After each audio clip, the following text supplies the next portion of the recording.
It's finally springtime here in East Cobb, and many of us are either getting their gardens ready or thinking about starting one. I'm going to speak with some of our community members about their gardens, get some tips, and understand why environmental sustainability is important to them. Hey guys, my name is Kalen Redmond, and I am doing this little video just to give you some tips about growing vegetables in your garden, things that I've learned, especially since the lockdown, which is when I started to garden like everyone else. I'm going to start with mint. Mint is very beneficial for your body and your garden.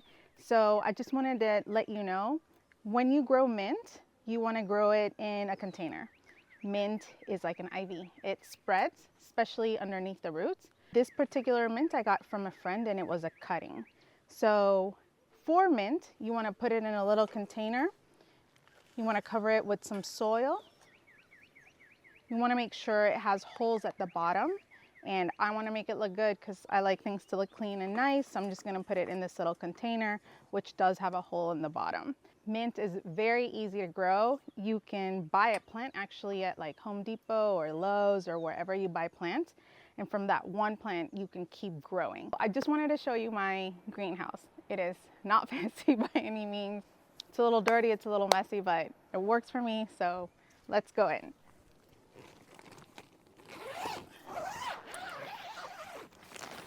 Few things I can tell you. Everything you see here, I grew from seeds myself. When you put some seeds down, you want to label it. So this one says beans, and I planted the seeds on the 21st of March. And that way you can remember what you planted without having to actually think about it. So I have beans, I have cucumbers, I have some basil and some peppers. Just like mint, basil is very easy to grow. It's refreshing. I love it. Fresh tomato, basil, some mozzarella cheese, perfect. And bread, of course. But if you want to grow basil, you can buy one plant and you can cut from it, and then you can put that in water. It'll grow, it'll root. And when it has enough roots, then you can put it in a little pot. These are peppers. I planted them from seeds. Bought a bell pepper. I just took all the seeds from the outside. I put them in a little plate and left that plate out to be warmed up so that the seeds kind of get a little dry. And I left that out for about 3 days. And then I took the seeds and I planted them. These have been growing for about a month. They're not outside yet because here in Georgia, the weather is nuts. It gets kind of cold, and then it goes to hot, and then it gets to cold. So I am just waiting till after Easter, and hopefully we will not have any more cold nights that will kill my poor little peppers. Grow them individually. So I had these actually here. I just threw a ton of stuff here, let it grow, and now that it's a little bit bigger, and you can see here, I will separate these. Cucumbers are really easy to grow, but you have to know what you're doing. And here's the one tip about cucumbers. You want to plant other flowers around them. So cucumbers grow like this, but they have tiny little flowers and they need to be pollinated. This is an annual, and this is a type of flower that I'm saying you can have in your garden with your vegetables. It'll attract pollinators such as bees, bumblebees, and butterflies, and it'll help your garden as well. And it'll make it look good. This is my garden. It's not fancy and it's not done, and hopefully I will be able to provide you with a better update in the summer.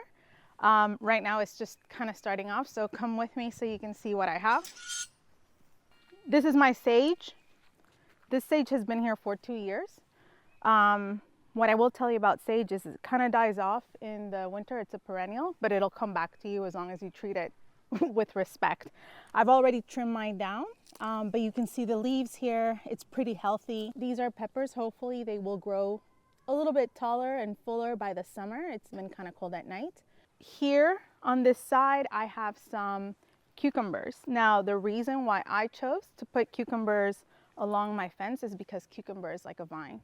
It likes to climb and then it'll bloom. So I am hoping that, like last year and the year prior, these will grow and they will latch onto my fence, and then it'll become a beautiful fence full of cucumbers. And that way I don't have to buy a trellis. Here I have some Swiss chard. I know it's funny to see these, but these blow with the wind and they keep my little bunnies away when they try to sneak in here. And I have the Swiss chard here. It does like cooler weathers, but it is growing very well. Here next to it, I have scallions.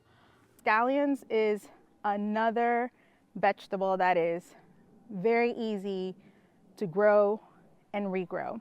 I don't ever cut it all the way down. What I do is I cut it up to here. We eat the green part, and then this will bring out more greens. And you can see it here and here. These are shorter because these have only been here for a week, if you can believe it. But when you get scallions from Kroger, what I suggest, and I'll dig this up so you can see it. It smells really good. It's beautiful. And you can see the roots here.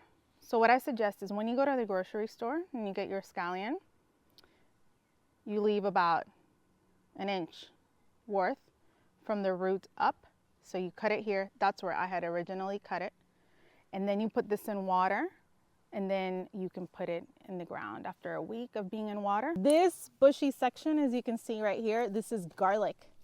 And we threw the garlic in here, and lo and behold, God has given us garlic. Garlic takes about 9 months. Behind my garlic are tomato plants. I did not plant these. They've been here for a few weeks, struggling with the cold. But this is because we threw the compost in here, and I guess the chickens didn't eat all the tomato seeds, and now tomatoes are just growing. They're happy and they're growing, and I'm gonna let this part again be an experiment and see what happens, what grows.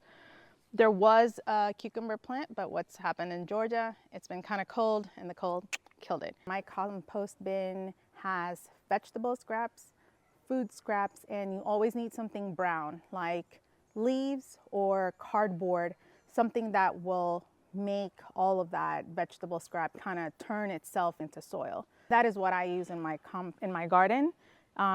It keeps the vegetables fed. We have a lot of Georgia clay, so using the compost bin allows for that clay to kind of just loosen up and just nurture the plants that I want. A little bit about me. I grew up in Puerto Rico in the mountainous region, so I've always been surrounded by nature. My parents are both plant lovers, so I grew up loving plants. I am a hot weather person. I love hot weather, but I like shade. And one of the best resources that trees give us is shade. When it is 100 degrees in the parking lot, my house in my area, it feels cooler than that because the trees provide us with shade. So giving back to the environment by putting trees down, by putting vegetables down, it's really important. It is important that we maintain our planet Earth, not because of us, but the future generations. So when you're gardening, if you're using a compost bin, that's adding nutrients into Mother Earth. If you take care of the ground by putting stuff like compost in your soil and vegetables, then it nurtures the roots of everything that we're growing. It's important too because it's what animals use. Birds, pollinators. Oh, here's Charlie. Hi, Charlie. Come up, say hello. Another reason too is, the earth is getting warmer, and every time we have a tree down, it helps. Erosion is another big deal. We're seeing what's happening in California, all these rains, nothing to hold the soil. So it's really important that we take our part putting back, because we do take a lot from earth and it's not always going to be there. That's it. To find more local advice on gardening, search online for UGA Extension. And to learn more about the environmental sustainability priorities here in District 2, visit d2cobb.com.